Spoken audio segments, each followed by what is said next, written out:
Hello, folks. So, right now I'll be reading chapter 9, which is Chores Along the Way. So, along the way to whatever destination they're going after on raiding Sultanonu. Um,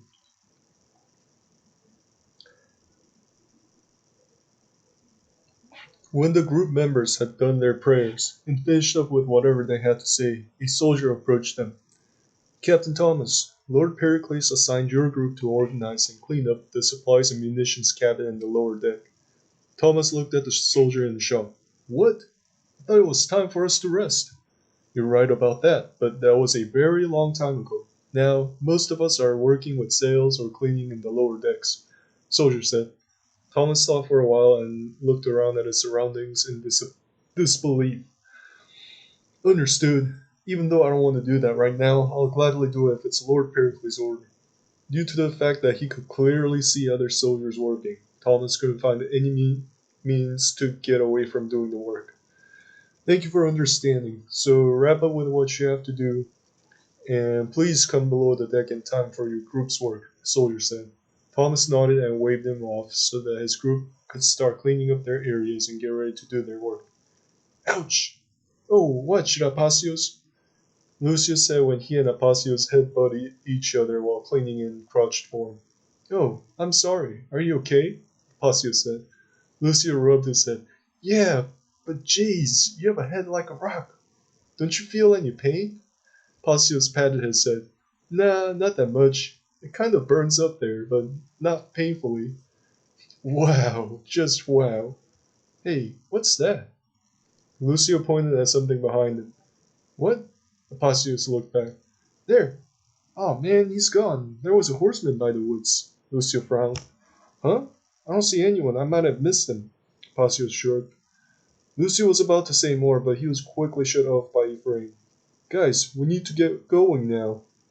Ah, there was this horseman who was looking at us, Lucio said. Don't worry about it. Let's just do our work for now, Ephraim said. When they all went down, they saw their platoon leader standing in front of the munitions cabin. You three there, follow me into the room. The rest of you, Lord Pericles has tasks for you. When the platoon leader mentioned the three people, he was pointing at Ephraim, Lucio, and Apasius. As they were walking towards him, Lucio muttered to Apasius, Why just us three? Did we do something wrong? I don't know, but I don't sense anything serious, so I hope it'll be fine, Apasius said. After a while, they were already inside the room. The platoon leader looked around the room. Here are arrows that we had hastily put away in this room. Group them into 20s, bind them together with ropes, and return them in the boxes. Same for the crossbow bolts. Just return them to their respective places. Also, however, Lucio and Apasius had already gone to the corner of the room to check out a lone barrel. Therefore, the platoon leader got angry and walked after them. What? H! Apasius sneezed when Lucio hastily opened the barrel, and it sent the smell of black powder spewing forth from them. Therefore, that became the second time in which Apasius smelled the black powder. What are you doing? That's reserved for the gunners and artillery, platoon leader said. Apasius rubbed his nose. We're sorry, Commander. We just wanted to see what was inside. Yeah, but we are gunners, though, Lucio said. What? You guys are gunners? Really? The platoon leader looked at them carefully. Ephraim simply nodded and muttered yes.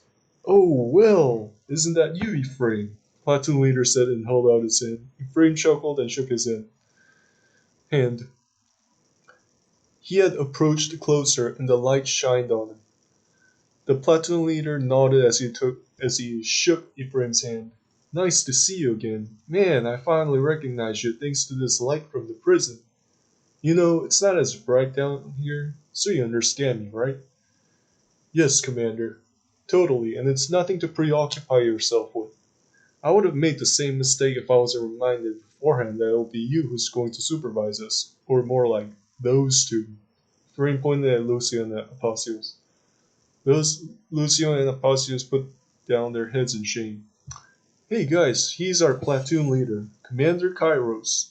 And Commander Kairos, they are Lucio and Apasius. Ephraim introduced each other. Commander Cairo smiled as he was looking at them. Well, well, well, if it isn't our frequent troublemaker Lucio and the new kid Apacios, glad to have you guys down here.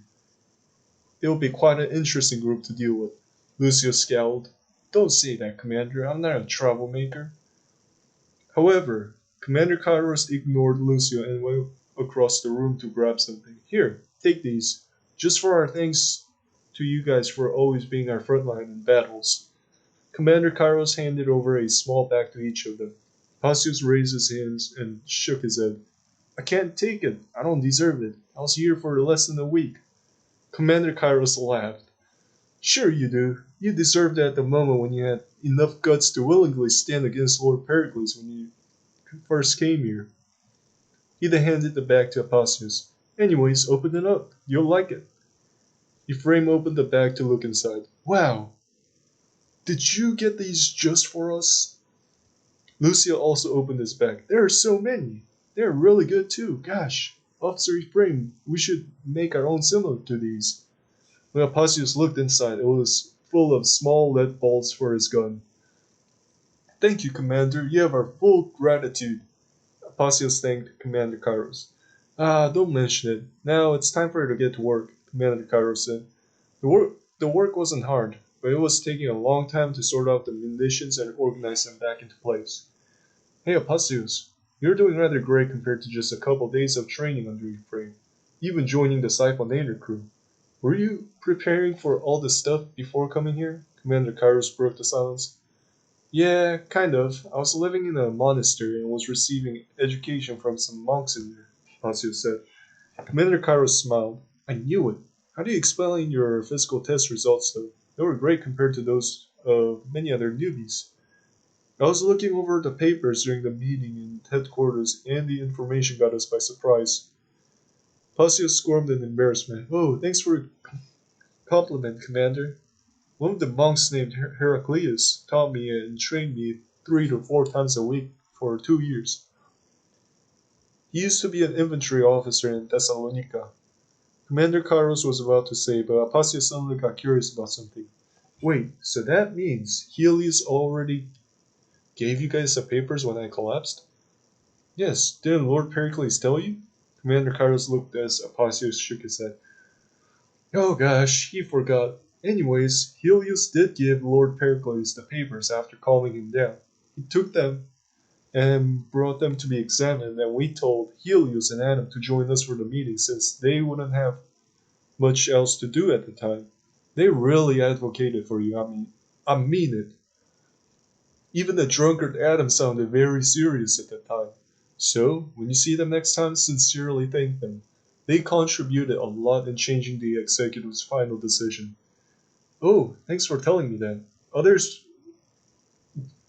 didn't really know much other than what happened outside of the headquarters. What happened in there, though? Some soldiers said that you guys had a long meeting on that day. Pacios had a curious look. It was intense. Lord Pericles was positive about finding a group to fit you in, but the other executives didn't want to get you involved so fast. So they suggested that you become a fortress keep. To be fair, though, none of us were expecting any recruits, due to a raiding planned in less than a week, and they accused Helios and Adam of pulling a fast one, saying that you won't be able to keep up. And to be honest, I just remained silent in there due to such heated atmosphere. However, when it was getting too long, Lord Pericles raised his voice and asked me if I had a group that needed more people. I said yes, that was true too, and that trumped all the opposition, and they dully agreed in the decision. Commander Kairos said. While Commander Kairos and Apacios were talking, Ephraim and Lucio were talking amongst themselves. Officer Ephraim, how are you and Captain Thomas getting along these days? Lucio said. It's good. There is always respect and trust between us. Ephraim turned to look at Lucio. But why do you ask that? Lucio shrugged. Just curious. There seems to be someone else inside Captain Thomas. Seems like he's not being real. Ephraim chuckled and went back to his task. Indeed, there is someone else inside him, but he normally doesn't let him out so easily. How did you know? Lucio smiled. Just a hunch. I guess I was right. He then cleared his throat. What makes you want to respect him, though? He frequently takes rests and ignores his work sometimes. Ephraim laughed. I respect him because he's a fighter who stands his ground whenever it comes to hand combat. Also, he's willing to be of support amongst the support infantry's group. He picked up he picked up something from the floor to examine. Whereas he could get more prestige and wage by working in the melee infantry group, he humbly remains with us and gives us that leadership that none of us can give to each other. That kind of sacrifice matters a lot more here than what you think. He threw away the stuff to the stash pile. Lucio nodded and showed his understanding, so they stopped talking for a while. You seem very fascinated by Captain Thomas. What is so interesting about him? Ephraim broke the silence. Lucio giggled. You see, he's like the only person left whom I want to crack open, but I can't do it at the same time. I want to talk to him more often, but I just can't get the chance to do so. He scowled. He is so shut, like a steel door. I mean, he may not seem like it, but he is, in my opinion. His scowl suddenly turned into a look of determination, and he clenched his hands into fists. And really, that aspect about him makes me even more willing to try to open him up and see what's inside. Ephraim's mouth opened slightly due to having watched Lucio's strange behavior. Oh, yeah. Once he did tell me that you're really strange. He then recommended that I stay away from you. So I kind of see why now. He nodded and stared at Lucio to find out something. You're an attacker, huh? Aren't you? Always trying to climb the walls too high for you and setting such strange goals which are so pointless in the end. Lucio smiled in confidence. Well, it seems so. I fall back during the exercises and receive the same punishments along with Appius due to my incompetence and slow speed. He stopped to think. I mean, that's why we've gotten close lately, getting all those punishments together. But when it comes to cracking open people's personality and characteristics, I never get tired. Ephraim took a deep sigh. He really didn't understand why Lucio would even live like how he was living, always isolating himself and hardly ever engaging in harmonious conversations with other soldiers. You've been here for 2 years, yet you hardly have any friends, except for our platoon staff members whom you only talk to during your library time. Others just think you are very weird, rude, scary, and strange. Don't you think that it's time for you to stop being so Lucy-ish? What's Lucy-ish? Lucia looked at Ephraim in confusion. Ephraim turned around to go back to his task. I made up that word because I couldn't think of anything to describe you. He started stacking up the crossbow bolts to be bound with string. He then glanced back at what Lucia was doing. Some of us here really fear you, dude. They say that when they look at you and you look back, it seems that you look straight into their souls. They say that? Oh, I love it. I love that I'm very strange and mysterious. Makes me feel like I'm very special. Lucio couldn't stop smiling. By then, Ephraim sighed. What a helpless child. Therefore, Ephraim decided to change the topic of their conversation. Anyways, how are you doing with your library buddies? Anything in progress? Lucio clapped his hands once. Oh, thanks for asking. He continued to hold his hands together as he spoke. I was going to share with you, and it's that we came across some information that the Turks are working on adding this new mechanism to the guns. I'm not sure if they already have it or not, but it's called Matchlock, and it allows easier handling for the user to reload, aim, and shoot. I believe that we could work with our platoon spy to steal this technology from the Turks. He stopped keeping his hands together and went back to his task. Furthermore, we received permission from the executives to keep the documents for a while. That's really interesting. Could help our group very much. You know, we often have to put that long stick underneath our guns when we aim, right? Ephraim said. Yeah, or else risk horrible aim due to the fact that we have to fire with one hand, just like on that last battlefield. Lucio nodded in frustration. Ephraim looked at Lucio and put his hand on his chin to think. I mean, our guns are useful, but we just need a bit more mobility and stability in our weapons. So, how would that matchlock help? So, The loading part is the same, but when it comes to firing, we don't need to have that long stick with us or fire with one hand. Lucio held up his fist in triumph. There is a lever attached to the gun, and this somehow is connected to the slow burning string, just like the ones that we use on our siphons. And when you pull that lever up, the string touches the black powder hole, and then bang! The shot's fired. I'll have you see it too later on when we get back to our base, since this is the best I could explain. Ephraim nodded after hearing Lucio's explanation. Oh, I think I get it. Finally, someone's making a difference to guns. Thanks for telling me that. I really appreciate it.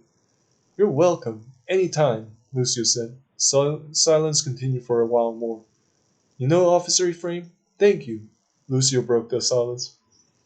Ephraim glanced at Lucio. For what? Because you were always there for me to talk to, Lucio said while focused on his task. Gosh, are you for real? You've never opened up like that to anyone before. Ephraim started to stare at Lucio in surprise. Well, I'm doing it, so listen. When I came to this organization, you were quick to get me grouped up with your gunners. Obviously, Captain Thomas didn't like me from the start, so he didn't let me into his group even though there was room for one more. But your help throughout these 2 years allowed me to finally have some people to talk to after all my life of being so alone. Lucius stopped talking after a while.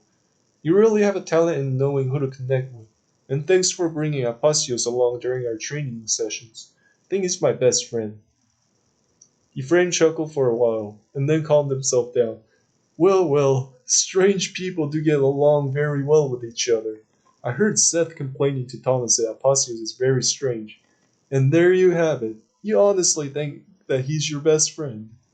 Ephraim raised his hands up in the air. I do, I'm not joking, Lucius said. However, however, I didn't bring him along. He wanted to use the gun even before I thought about it. Lucio didn't say anything, but just nodded. Suddenly, Ephraim's facial expression changed into that of a very serious one. If you really think so and believe that he's your friend, then always stay by him. Never let him go, no matter what happens to him. Do you understand? Yes, Lucio said. Passius couldn't hear what they were saying because he and Commander Kairos were working in the opposite side of the room and busily talking amongst themselves. When Ephraim and Lucio were done with their work, they came over to help. Are we almost done? Lucio said. Yes, but let's see. Commander Kairos started looking around the room, inspecting whether everything was in order. You guys did a great job over there. Very organized, too, Commander Kairos said. When everything was done, they headed out of the room. Okay, so that was chapter 9, and we'll get onto chapter 10 on the next video. So thank you for watching. And also, oh yeah, I forgot to mention. So there's a disclaimer for this thing. And just making sure that if there's anyone who's just watching this video and it's their first time, that there is a disclaimer. Alright, cool. Now let's end this.